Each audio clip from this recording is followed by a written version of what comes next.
First contact betrayal. The grand reception hall aboard orbital station Unity gleamed under artificial starlight, humanity's finest achievement suspended above the blue-green jewel of Earth.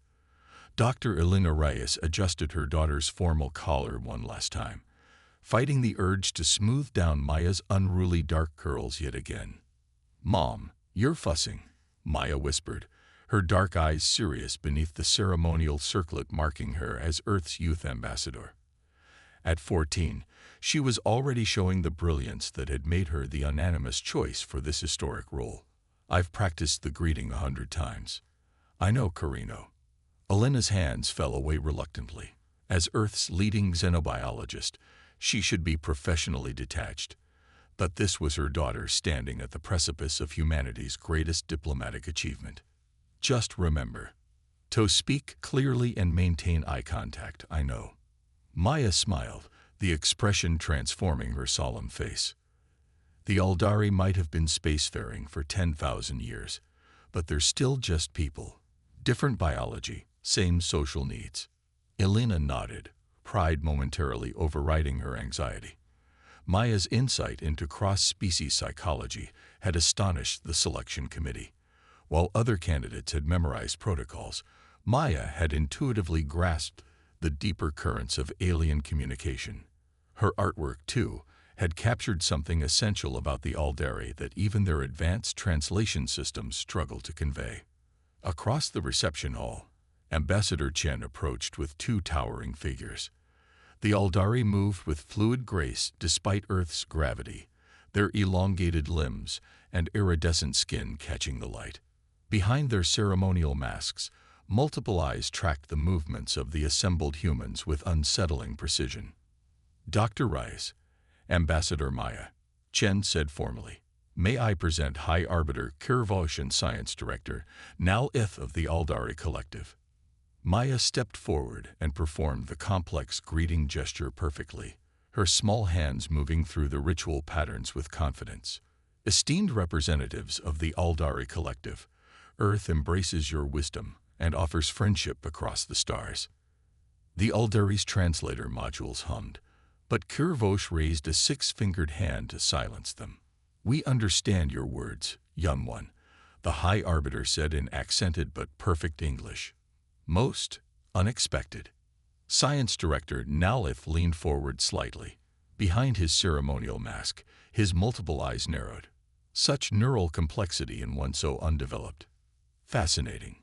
Maya maintained her diplomatic smile, despite the condescension. "I studied your language for 3 years, Honored Director, though I still struggle with the 6th tonal variant." Naleth's head tilted sharply. Without warning, he produced a small device and passed it over Maya's head. Remarkable patterns, unlike any species we've cataloged. Elena stiffened, diplomatic protocols momentarily forgotten. "Director, scanning without consent violates our agreed procedures." Ambassador Chen stepped between them smoothly. "Perhaps we should proceed to the formal exchange. Maya has prepared a cultural offering." The moment passed. Maya presented her gift, a crystal sculpture she had designed herself, representing intertwined DNA helices, human and Aldari, reaching toward common stars. The Aldari accepted it with appropriate ceremony, though Elena noticed how Nalith continued to watch her daughter throughout the evening. Later, as the reception wound down, Elena found Maya sitting alone near the observation window, Earth glowing bright below. "Tired, Carino?" Elena asked, brushing a curl from her daughter's forehead. "A little." Maya's eyes remained fixed on Earth. "Mom, do you think they respect us at all? Or do they just see us as specimens?" Elena hesitated. Most first contacts in history have involved power imbalances. The Aldari have technologies we can barely comprehend. But respect is earned, not given. "They kept scanning me when they thought I wasn't looking." Maya's voice dropped. "And they were discussing something about me in their secondary language, the one they don't think we've decoded yet." Elena's professional interest sharpened. "What did they say?" "Something about exceptional neural architecture and harvesting potential." Maya shrugged. Probably just scientific curiosity. Elena made a mental note to review the security recordings later. You should rest. Tomorrow's the treaty signing ceremony. Maya nodded and stood. I left my datapad in the reception hall. I'll meet you back at our quarters. Don't be long, Elena said, watching her daughter walk away with a strange, sudden premonition of dread. It was the last time she would see her daughter alive. The official report described it as an accident. Maya Rise, Earth's youth ambassador, had apparently suffered a catastrophic allergic reaction to an unidentified compound in the station's air filtration system. The Aldari delegation expressed formal regrets before departing 12 hours ahead of schedule, citing urgent matters in their home system.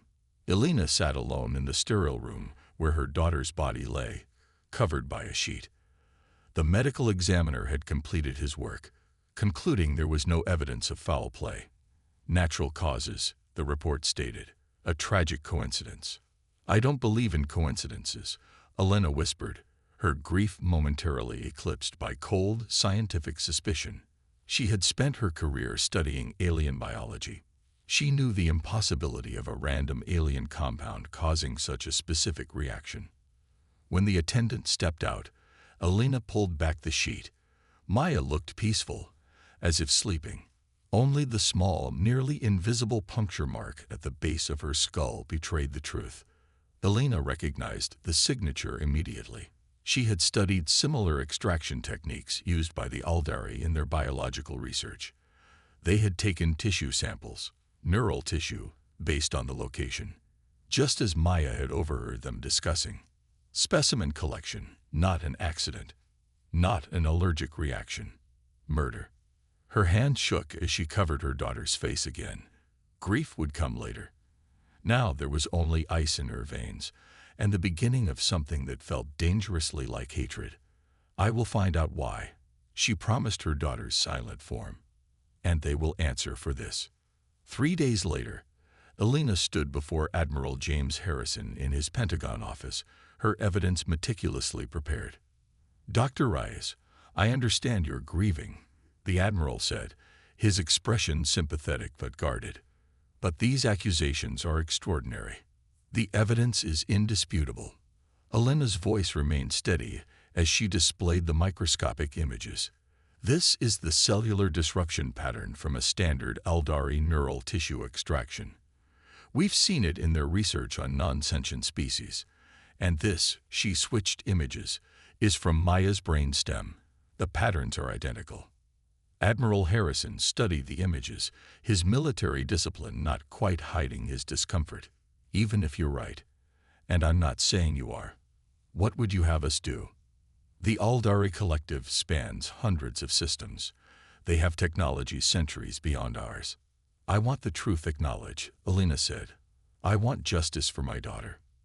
The diplomatic implications. To hell with diplomacy. The outburst surprised them both. Elena took a steadying breath. They murdered a child, Admiral.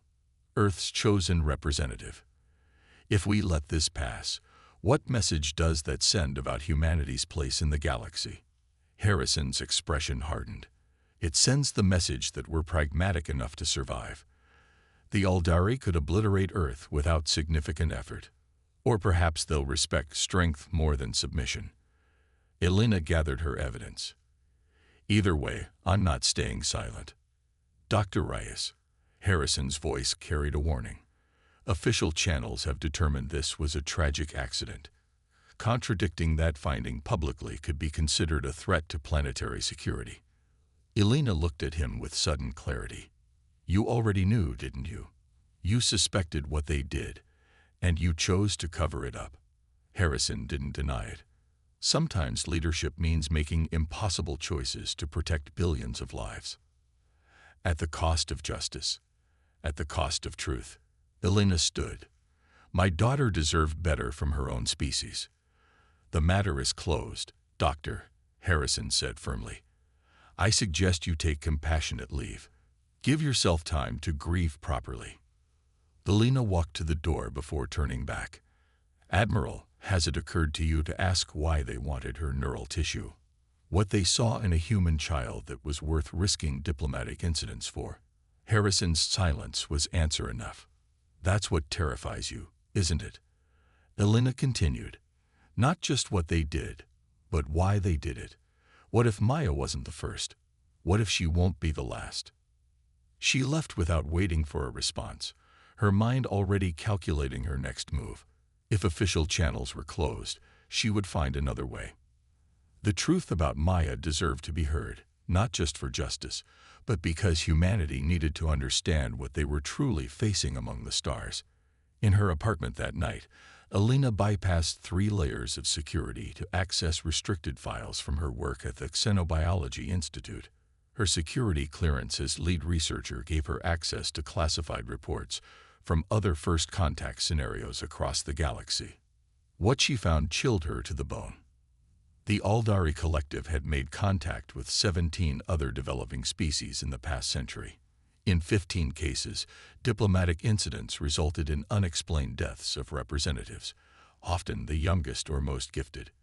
In 12 cases, those species later became client states of the collective, their development carefully controlled and directed by Aldari overseers. It's not random, Elena whispered to herself. It's systematic harvesting. A pattern emerged from the data.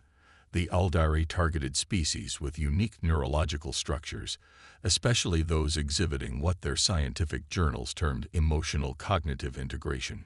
Human brains, with their complex interplay between emotion and reason, apparently represented something special, possibly unique, in galactic neurobiology.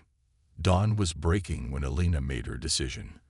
The government might silence one grieving mother, but they couldn't silence the truth if everyone knew it. She compiled her evidence, added her analysis of the Aldari's systematic harvesting of neural tissue from emerging species, and sent the entire package to every major news outlet on Earth. Then she released it directly to the global network.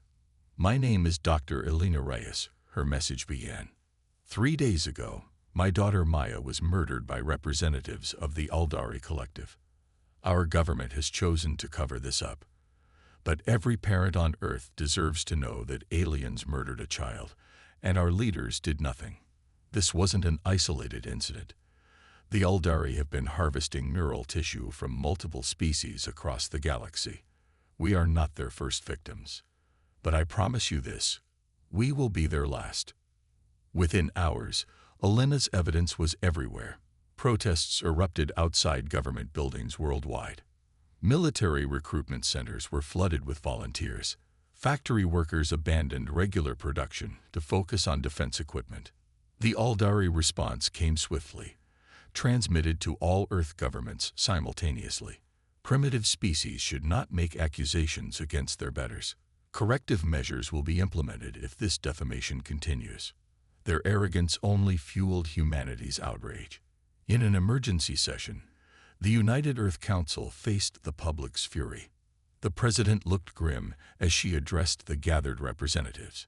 The Aldari Collective has formally denied any wrongdoing and warned that further accusations will be considered acts of aggression. The chamber erupted in angry shouts. Elena sat in the public gallery, her face streaked with tears, but her expression resolute. Someone slipped into the seat beside her. Admiral Harrison, his uniform impeccable despite obvious exhaustion. You've started something that can't be stopped, he said quietly. Good. Elena didn't look at him. Some things shouldn't be stopped. Harrison passed her a small data drive. Security footage from outside the diplomatic quarters that night. It was deliberately erased from our systems, but my team recovered fragments. Elena's hands trembled as she accepted it. Why give me this now? Because you were right, Harrison admitted. Not just about what happened to Maya, but about what it means. We've been monitoring anomalous communications since the Aldari departed. They're coming back, Dr. Rice. Not with diplomats this time. Below, the Council voted unanimously for planetary defense mobilization. Humanity had chosen its path. They think we're primitive, Elena said, clutching the drive that contained the final proof of her daughter's murder. They're about to learn how dangerous primitive can be. A mother's discovery. The hidden facility beneath the Antarctic ice sheet hadn't existed officially 6 months ago. Now it housed Earth's most classified xenobiology research program and its director, Dr. Elena Reyes. Elena studied the holographic display showing Aldari neural architecture, comparing it to human brain scans. Dark circles underlined her eyes. She rarely slept more than a few hours at a stretch these days. "You should rest," said Commander Liam Chen, entering the lab with 2 steaming bugs. "You're no good to the war effort if you collapse." Elena accepted the coffee gratefully. "I'm close to something, Liam. Their neural pathways process information differently. There's almost no emotional component. It's all logical pathways, mathematically perfect." She gestured to the human brain model. "Ours are messier, with emotion and reason constantly interacting." "Is that why they wanted Maya's neural tissue?" Liam asked quietly. Elena nodded, the familiar pain surfacing briefly. They'd been studying emotional cognition for centuries. They find it alien, fascinating, potentially useful. Her voice hardened. They harvest it like we might harvest rare elements. The intercom chimed. "Dr. Rice, Admiral Harrison has arrived for the briefing." The war room was already filled with Earth's top military and scientific minds when Elena arrived. Admiral Harrison stood before a strategic display showing Aldari fleet movements across the solar system. "The Aldari blockade now extends from Neptune to the asteroid belt," Harrison explained. "Their technology allows them to intercept most of our conventional vessels before they can leave Earth orbit." "What about Project Thunderchild?" asked General Rivera, head of ground forces. Harrison's expression remained neutral. "That's why we're here." "Dr. Reyes." Elena stepped forward. "We've been studying captured Aldari technology and biological samples. Their entire information processing systems, both technological and biological, operate on purely logical algorithms. They've evolved beyond emotional processing, which makes their systems incredibly efficient, but also predictable." She activated a secondary display showing comparative neural patterns. "Human decision-making incorporates emotional variables that appear random to Aldari systems. Our analysis suggests this is why they've been harvesting neural tissue. They're trying to understand and possibly incorporate this unpredictability into their own systems." "How does this help us fight them?" General Rivera asked bluntly. "Because it gives us an exploitable weakness," Elena replied. "My team has developed what we're calling neural disruptors, devices that transmit human emotional patterns directly into Aldari systems. Their logical algorithms can't process the emotional components, causing cascading failures." Admiral Harrison took over. "We've successfully tested these disruptors against captured Aldari technology. Now we need to deploy them against their fleet." "There's more," Elena continued. "The data we've recovered from Aldari communications reveals something disturbing. Maya wasn't an isolated case. They'd been harvesting neural tissue from multiple species for centuries. We've identified at least 7 different species they targeted, always focusing on the youngest, most neurologically complex individuals." The room fell silent as Elena displayed images of alien children, each identified as specimens in Aldari research logs. "Some of these species are still fighting Aldari occupation," she continued. "Others have been fully subjugated and are used as client species. The Aldari consider this perfectly ethical. They view less technologically advanced species as resources, not equals." General Rivera's expression hardened. "Then we hit them where it hurts. Operation Thunderchild can deploy Dr. Reyes' neural disruptors directly to the Aldari command ship." "The risk is enormous," Harrison cautioned. "This would be our only chance, if we fail." "If we fail, they'll do to all of us what they did to Maya," Elena said quietly.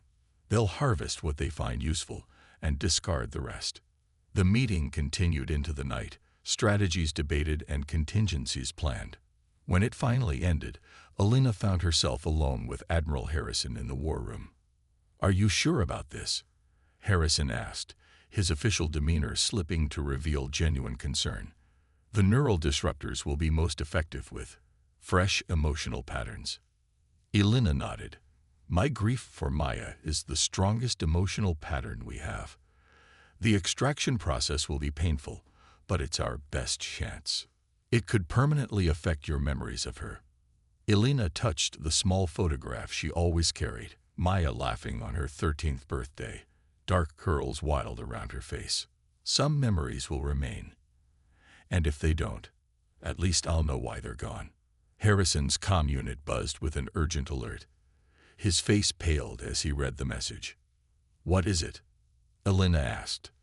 Long-range sensors have detected a new Aldari vessel entering the system, much larger than their warships. He looked up, eyes grave. Intelligence believes it's a harvesting ship designed to collect large numbers of specimens. Elena's blood ran cold. They're not just here for retribution. They're here to harvest humanity on a massive scale. Operation Thunderchild needs to launch immediately, Harrison decided. We can't wait any longer. As they moved to implement the plan, Elena's scientific mind cataloged her emotions with clinical precision. Fear, yes. Determination, certainly. But most of all, a cold, calculated rage that felt almost Aldari in its intensity. They had taken her child to understand human emotion. Now she would give them more emotion than their systems could possibly handle. The neural extraction chamber looked more like a torture device than medical equipment. Elena lay strapped to the reclined chair, electrodes attached to her temples and the base of her skull. The process will extract specific emotional memory patterns, explained Dr. Wilson, his unease evident despite his professional tone. The stronger the emotional content, the more effective the resulting disruptor. Elena stared at the ceiling, Maya's photograph clutched in her hand. Will it hurt? Yes, Wilson admitted. And afterward, those specific memories will be altered. You'll remember the events, but the emotional content will be significantly diminished. Elena nodded. My last memories of Maya, her birth, her first steps, her laughter, I'm giving them up. Wilson looked uncomfortable. In essence, yes, but you're not losing them entirely. They'll be transformed into a weapon. The most fitting memorial I can give her, Elena said softly. Begin the procedure. The pain was unlike anything Elena had experienced. Not physical, but something deeper, as if her very identity was being unraveled. She screamed as the machine extracted her most precious memories, transforming Mother's love and grief into algorithmic patterns designed to overwhelm Aldari systems. Through the agony, Elena focused on Maya's face in the photograph, even as the emotional connection to the image began to fade. By the time the procedure finished, the photograph felt like it belonged to someone else, a stranger's child, important but distant. It worked, Wilson said, reviewing the data. The emotional patterns are the strongest we've ever recorded. The disruptors will be devastating. Elena sat up slowly, touching her temples where phantom pain still lingered. Good. When can we deploy? You need rest, Dr. Reyes. The extraction process. When can we deploy? She repeated, her voice hollow but determined. 12 hours. The carriers are being prepared now. Elena nodded and stood, ignoring the dizziness. Then I have work to do. In her quarters, Elena studied Maya's photograph, trying to reconnect with the emotions that should accompany it. The facts remained. This was her daughter, who had been murdered by the Aldari. But the gut-wrenching grief had been extracted, weaponized. In its place was something colder, more focused. Perhaps this was what the Aldari felt all the time, she thought. This clinical detachment. If so, she pitied them even as she prepared to destroy them. A knock at her door preceded Commander Chen's entrance. Elena, we've received a transmission. You need to see this. The message came from beyond the blockade. A small, insectoid being speaking through a crude translation device. Humans of Earth, I am Trita of the Vril Collective. We have monitored your resistance against the Aldari. Like you, we have suffered their harvesting. Unlike you, we submitted generations ago. Your defiance has inspired rebellion across 7 subjugated worlds. We offer alliance. Can we trust them? Harrison asked when the message ended. The Vril were one of the species in the Aldari research logs, Alina confirmed. They've been used as laborers and research subjects for over 3 centuries. This changes everything, Chen said excitedly. If other species are rising up, it changes nothing, Alina corrected him. Operation Thunderchild proceeds as planned. But we should establish communication with the Vril. When we succeed, we'll need allies to dismantle the rest of the Aldari collective. As preparations accelerated, Alina found herself in the hangar bay where Earth's secret weapons were being loaded onto stealth carriers. The neural disruptors, small, unassuming devices containing her weaponized memories of Maya, were being handled with reverence by technicians who knew what they contained. "Will you be on the command carrier?" Harrison asked, joining her on the observation deck. Alina nodded. "The disruptors may need adjustment during deployment. I'm the most qualified." "It's the highest risk position in the fleet," Harrison warned. "The command carrier will be the primary target once they detect our approach." "Good." Alina's voice carried no emotion, only purpose. "I want them to focus on me." "This isn't just about Maya anymore, is it?" Harrison asked quietly. Alina watched as technicians loaded the last of the disruptors. "No, it's about all the children they've taken, all the species they've harvested and subjugated. Maya was just the beginning of my understanding." She turned to face the Admiral. "The Aldari believe their technology makes them superior, but they don't understand what they've awakened in us, not just anger or vengeance, but something they've evolved beyond. The absolute, uncompromising need to protect our children, even at the cost of our own lives." Harrison nodded slowly. "The fleet launches in 6 hours. Get some rest, Doctor." Alina didn't tell him that rest was impossible now. The extraction had taken care of that, stripping away not just specific memories, but her ability to find peace in sleep. Perhaps that too was a gift. She needed the edge that exhaustion brought, the hyperfocus that came with pushing beyond normal human limits. In her quarters, Alina prepared a final message for the unlikely event of her return. She explained what she had done, why she had done it, and what it might mean for humanity's future. "I don't know if I'll remember enough to explain this myself," she recorded. "But whatever happens, know that this was my choice. The Aldari took Maya to understand human emotion. Now I'm giving them exactly what they asked for, in a form they never anticipated. Perhaps there's poetry in that, though I can no longer feel it." As launch time approached, Alina packed Maya's photograph carefully in her gear. The emotional connection might be gone, but the symbolism remained. She would carry her daughter into battle one last time. On the command carrier's bridge, Alina took her position at the science station. Around her, Earth's finest military personnel prepared for what might be humanity's final stand, or its first true victory among the stars. "All carriers report ready," announced the communications officer. Admiral Harrison, commanding from a secondary vessel, appeared on the view screen. "Dr. Rice, final status report on the neural disruptors." "Optimal," Alina replied. "Emotional patterns stable and amplification systems at maximum capacity." Harrison nodded. "Then let's show the Aldari exactly what human emotion can do." He addressed the entire fleet. "Operation Thunderchild is go. For Earth. For all those they've taken from us." The carriers lifted from Earth's surface in perfect synchronization, acceleration pressing Alina back into her seat as they rose toward the stars and toward the waiting Aldari blockade. As they breached the atmosphere, Alina felt a strange calm descend. The mission was everything now. The disruptors would work or they wouldn't. Humanity would survive or it wouldn't. Either way, the Aldari were about to learn that harvesting human children had consequences beyond their logical comprehension. The unexpected response. High Arbiter Kirvosh stood on the command platform of the Aldari flagship, multiple eyes scanning the tactical displays with cold efficiency. The human resistance had proven more troublesome than anticipated, though nothing that would ultimately matter. Their primitive vessels had barely managed to scratch the Aldari blockade.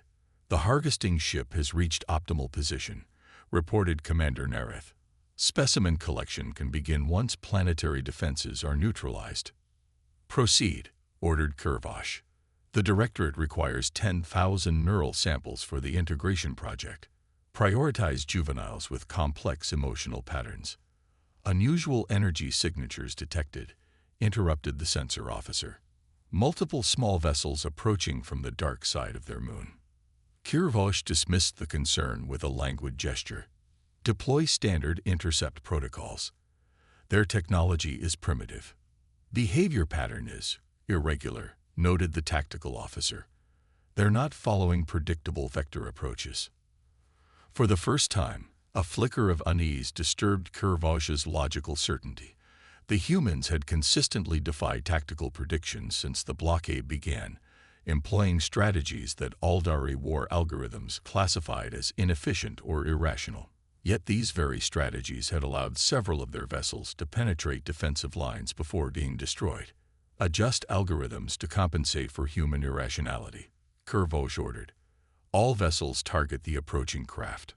On the command carrier, Elena watched as Earth's fleet executed the chaotic, unpredictable maneuvers they had practiced for months. Traditional military doctrine emphasized ordered formations and coordinated attacks, precisely what the Aldari expected and could counter effectively. Instead, human vessels followed seemingly random patterns, changing direction and speed in ways that defied logical prediction. "They're struggling to target us," reported the tactical officer. "Their tracking systems are designed for logical flight patterns." "Maintain randomized approach vectors," ordered Captain Reynolds. "Dr. Rice, status of neural disruptors." Elena checked her instruments. "Optimal range in 3 minutes. We need to get closer to their command ship." The view screen showed Aldari vessels adjusting formation, their weapons beginning to find range despite the human fleet's erratic movements. One by one, Earth ships took hits, some exploding in silent starbursts, others spinning away disabled. "We're losing too many ships," Reynolds said grimly. "We won't make it to optimal range." Elena studied the tactical display, an idea forming. "Captain, the Aldari prioritize efficiency in everything, including their defense patterns. They'll focus fire on vessels they consider the greatest threat." "Your point, Doctor. If we transmit a partial neural pattern, just enough to register on their sensors, but not enough to cause damage, they'll identify this ship as the primary threat." Reynolds understood immediately. "And while they focus on us, the Vril ships can approach from the opposite vector," Elena finished. "Their stealth technology is superior to ours." The captain nodded. "Do it." Elena activated the primary neural disruptor at minimal power, sending a pulse of human emotional patterns toward the Aldari fleet. The effect was immediate. Multiple Aldari vessels adjusted course, weapons systems locking onto the command carrier. "All power to forward shields," ordered Reynolds as enemy fire intensified around them. Evasive pattern delta. The command carrier shuddered under the assault, systems failing across the bridge. Elena worked frantically to keep the neural disruptors online as ceiling panels crashed around her. "Hull breach on decks 3 through 5, reported a lieutenant.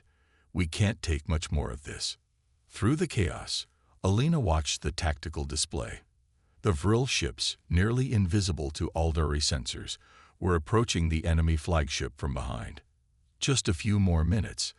Engineering reports critical system failure imminent," the lieutenant called out. "We have to withdraw."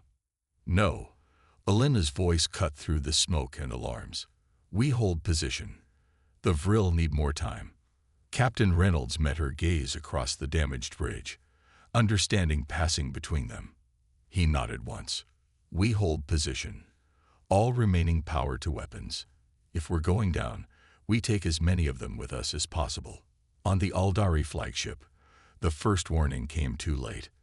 "Unknown vessels approaching from Sector 7, shouted the tactical officer. "Stealth technology detected." Before Kervosh could respond, The Vril ships launched their payload, human neural disruptors, enhanced with Vril stealth technology, and delivered directly to the Eldari flagship's hull. The devices activated simultaneously, flooding Eldari systems with raw human emotional patterns. Alina's grief for Maya, amplified and transformed into a weapon beyond Eldari comprehension. The effect was instantaneous and devastating. Eldari crew members collapsed, their neural systems overwhelmed by emotional data they had evolved beyond processing. Ship systems crashed as logical algorithms attempted and failed to interpret the emotional patterns invading their networks. "What is happening?" demanded Kurvosh, his own neural functions beginning to falter as the emotional patterns spread through the ship's environmental systems.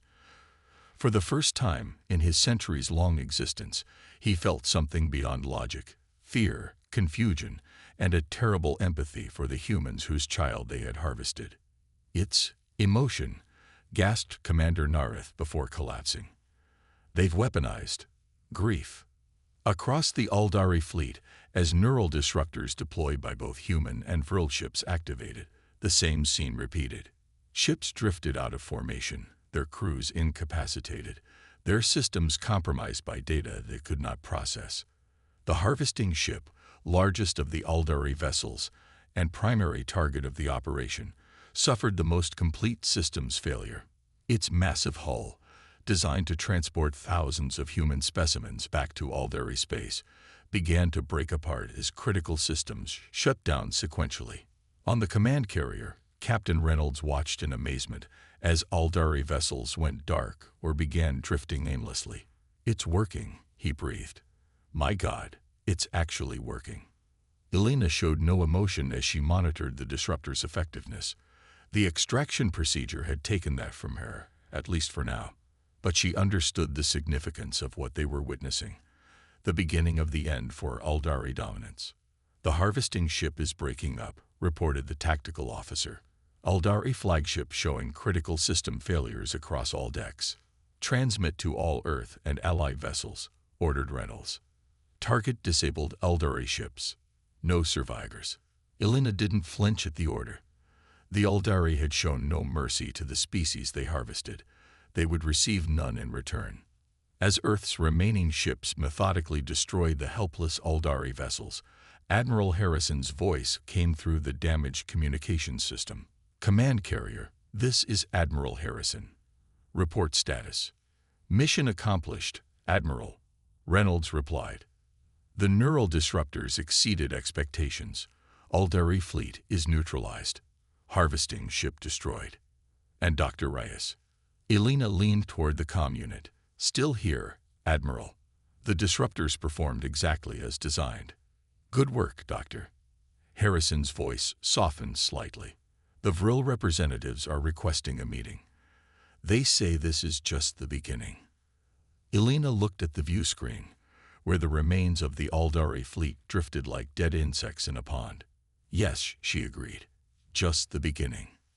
The conference room aboard Earth's lunar base Echo housed representatives from 9 different species, each with their own story of Eldari harvesting and subjugation. Elena studied them with scientific interest: the insectoid Vril, the crystalline Thar, the gaseous Mua, and others she couldn't easily classify. Admiral Harrison addressed the gathered aliens. "The defeat of the Eldari blockade is only our first victory. Their collective spans hundreds of systems. Their power is based on fear and technological superiority," chittered Shrita of the Vril. "You have proven both can be overcome. The neural disruptors give us a crucial advantage," Elena explained. "But the Eldari will adapt. They'll develop.